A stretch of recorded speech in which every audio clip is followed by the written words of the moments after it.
So welcome everyone to our May CAE Tech Talk. We're excited to have everyone here. We have two great presenters to present to you today. The first will be Dr. Guillermo Francia.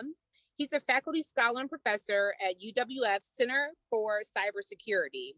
So he'll be our first presenter. Our second presenter will be Dr. Birian Ramsey from the University of the Cumberlands. And he will be presenting on healthcare virtualization. So without further ado, Dr. Francia, I'll turn it over to you. Thank you, Lauren.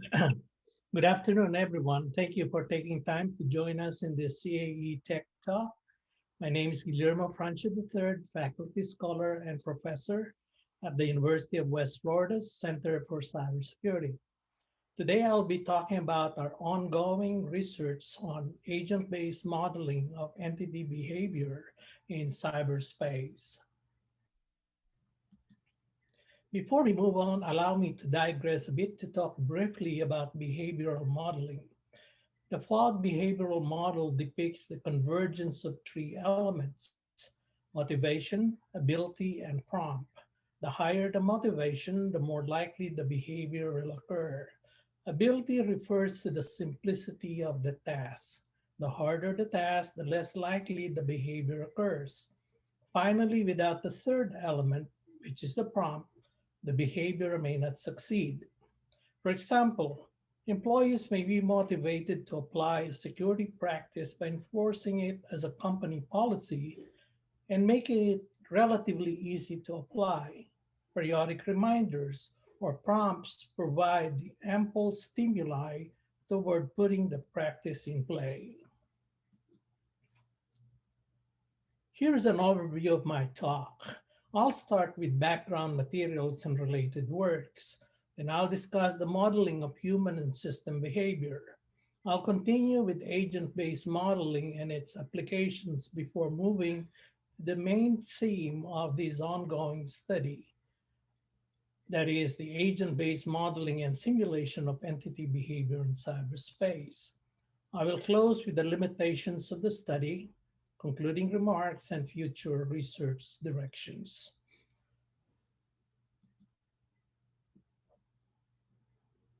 Goodman and Lin in 2007 have suggested how the availability of heuristics can be exploited to increase cybersecurity concerns among users, thus improving cyber safety.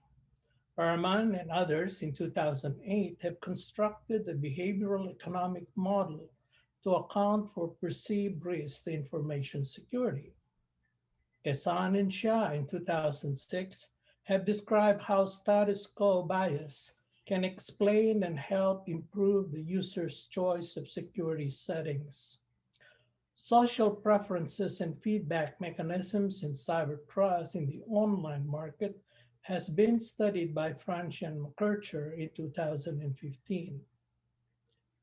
Borrell and Tesfatsion in 2011 have pointed out it is difficult to predict the universal outcomes of social systems that are strongly interactive and sensitive to initial conditions and random events. Indeed, there is always a strong demand for computational simulation models to augment empirical studies on risky behavior in cyberspace. Social affinity is the feeling of kinship between two individuals. When dealing with information security, social affinity is closely related to trust and is an important factor to consider. However, social affinity has always been difficult to account for, as pointed out by McCall and North in 2009. Human is the weakest link in the cybersecurity chain. We all know that. Applications of human behavior modeling have been in the literature for some time. Examples are the crowd evacuation study by Pelechinoy and Badler in 2006, the mobile computing virus propagation study by Gao and Liu in 2013. Uston in 2009 described a closely related work on the modeling and simulation of physical security in light of human behavior. Mascot and others present an elaboration of key factors in the cyber world and the utilization of Bayesian belief networks to emulate the causal and probabilistic relationship between the various elements that affect an actor with adverse consequences. Su et al. In 2014 modeled the threat of personal data leakage and developed a systematic approach for computing the likelihood that an adversary learns private data of a target. Sanchez and others in 2018 developed a conceptual framework, aptly called Fraud Find, whose purpose is to detect financial fraud by analyzing human behavior. The modeling and characterization of cyber terrorists was made by Tudell and Wood in the year 2000.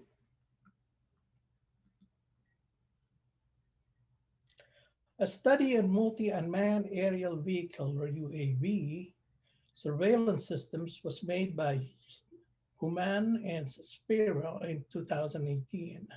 Mustavi and others in 2016 used financing scenarios in highways infrastructure systems model.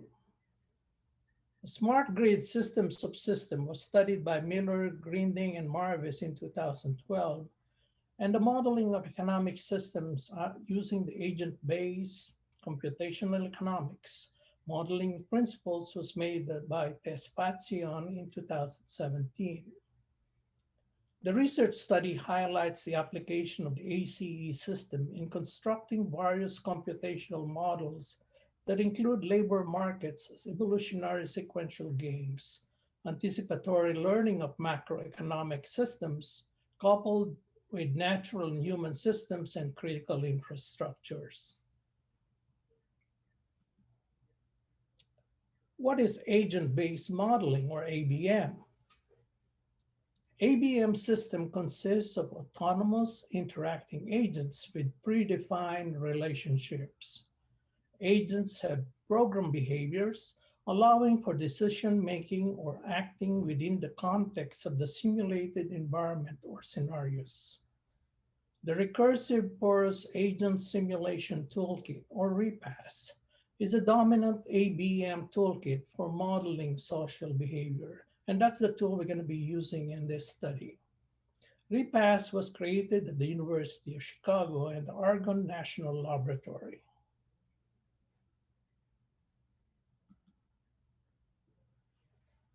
Some prominent applications of ABM are the following. An analysis of urban transportation policies was made by Wayne and others in 2012. Simulation and assessment of crisis scenarios and emergency plans was made by Piscioni and Pellegrini in 2020. The modeling of communication for road traffic management was made by Bott and al. In 2020. The suitability of ABM to model the communication aspects of road traffic management with Internet of Things on both coordinated and uncoordinated scenarios was investigated.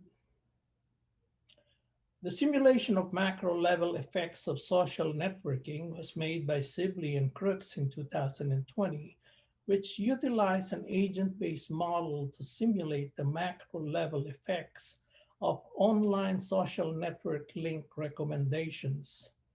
The simulation of a virtual marketplace to distinguish the quality of supplier services was made by Danik and others in 2010. The capability of a supplier in fulfilling a contract is modeled by a Markovian process with two states, contract fulfillment and contract violation with some transition probabilities.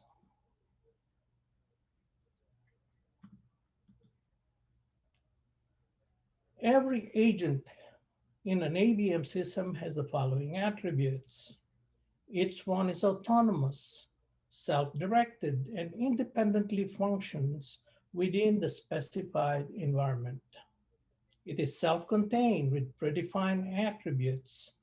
behaviors, and decision-making capability. It is social and able to interact with other agents. And lastly but not least, it has a state that varies over time.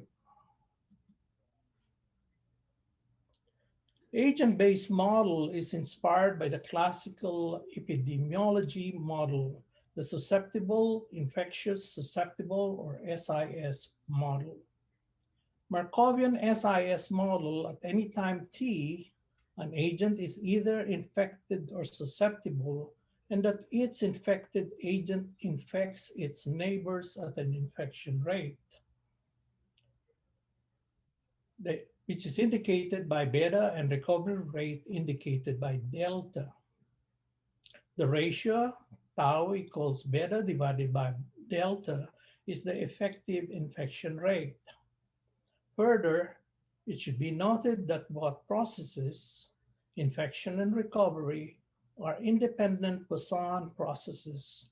As a matter of reference, we created a simulation of the SIS model and have depicted here in this slide.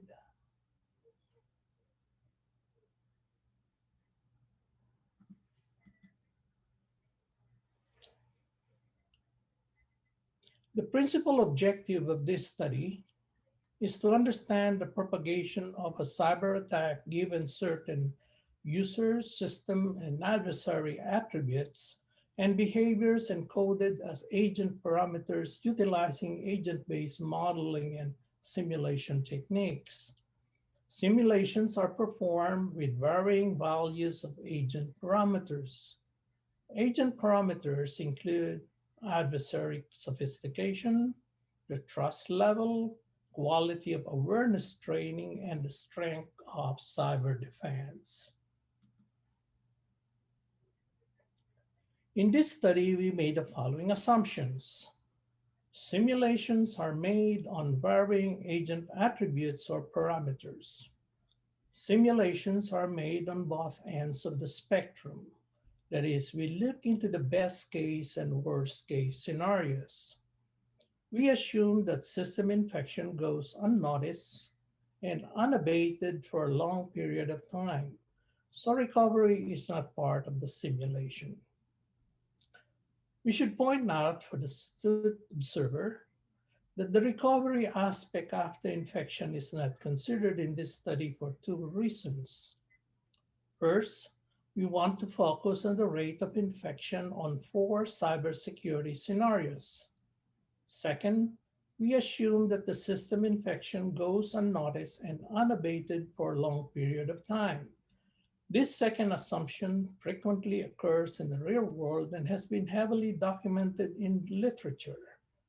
For example, see the works of Williams in 2019, Middleton and Lill in 2020, and Ferguson in 2019.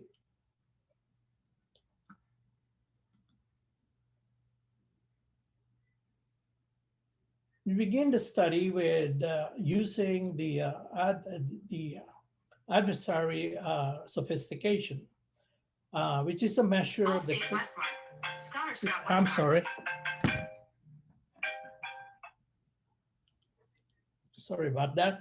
We start this attack simulation with the adversary sophistication, which is a measure of the capability of an adversary to mount a successful attack. It is quite evident that the greater the capability of the adversary in crafting a sophisticated attack, the more likely the attack succeeds, and consequently, the growth rate of infection is much steeper compared to that with low sophistication, as depicted in this diagram or in this chart. We next focus our attention on the trust level. The trust level refers to the degree of confidence users put into the system. Users tend to have more confidence on what they perceive as reputable sources, such as those personnel from social circles, work, families, or law enforcement.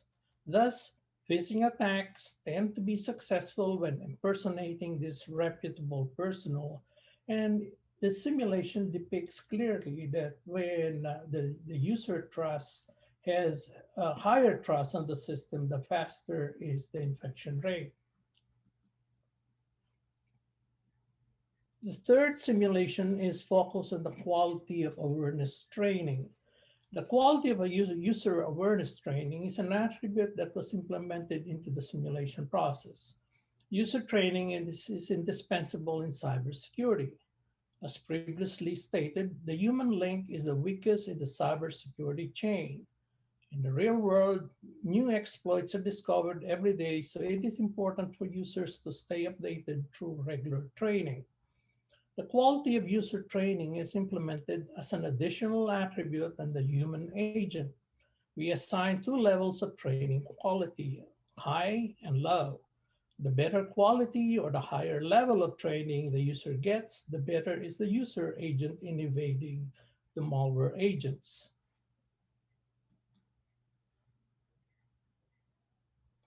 Next, we look at cyber defense, the strength of cyber defense. Cyber defense is a collection of tools, processes, and capabilities necessary for the protection of information assets from malicious activities. It is quite noticeable in this diagram that a weak cyber defense promotes a rapid increase in cyber infection.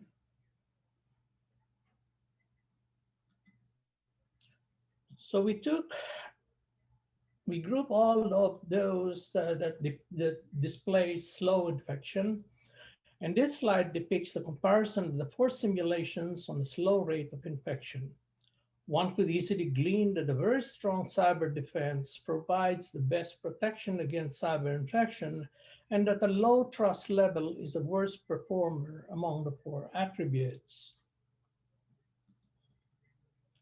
In a similar fashion, we look into the comparison of the four simulations in terms of fast infection. In this depiction, a very interesting condition that is worth noting is the worst performer among the four attributes, that is the high trust level. Based on these observations, one can develop the conjecture that trust level or social affinity may play a great role in the security of cyberspace, something worthy of an in-depth investigation. We should point out the limitations of this study. Please note that this is a work in progress. Although the initial intuitions are supported, empirical data are yet to be collected and analyzed to validate the results of the ABM models and simulations. The formal underpinnings of the ABM system also need to be validated.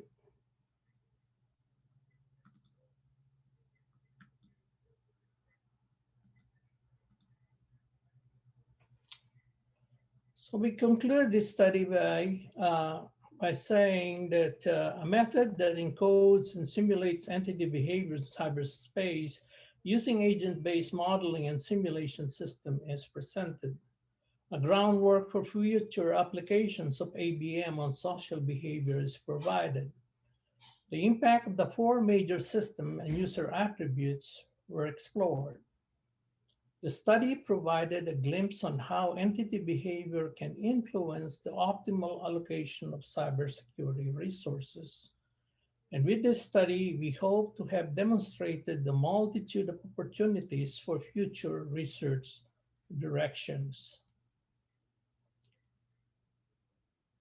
The future research direction include the validation of the results of the simulation by gathering and analyzing empirical data.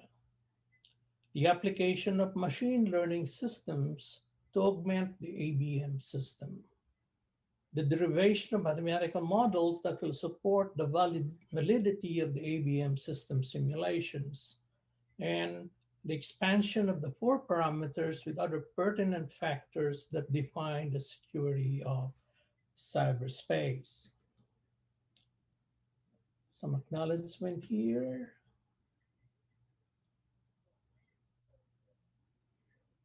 And I guess it's time for Q&A. All right. Thank you so much. So if you have any questions, feel free to post your questions in the chat, and we will give you a minute or two to type your questions into the chat. You can email me at that email address, gfrancia@uwf.edu. And yeah, I'm open to collaborations, and there's a lot of things that could be done with agent-based modeling. And I tell you the truth, I think I just scratched the surface. There's still a lot more that are waiting to be done, especially with cybersecurity, the application of agent-based modeling in cybersecurity. So Dr. Francia, it looks like you have a question that came into the chat. The question is from Patrick Frank. The question is, what kind of empirical data could be useful here? There's a number of empirical data that can be collected and to be applied to agent-based modeling. One is the allocation of resources, and that has something to do with the third parameter, which is I show it here, or the fourth parameter, which could apply to the quality of cyber defense. So that's why I was saying the allocation of resources, maybe on personnel or tools or processes or user awareness training and so on, could actually be an indicator of how strong your cyber defense is. So collecting the data on how your resources has been deployed or distributed could actually be a good empirical data that could be collected to actually verify the simulation results.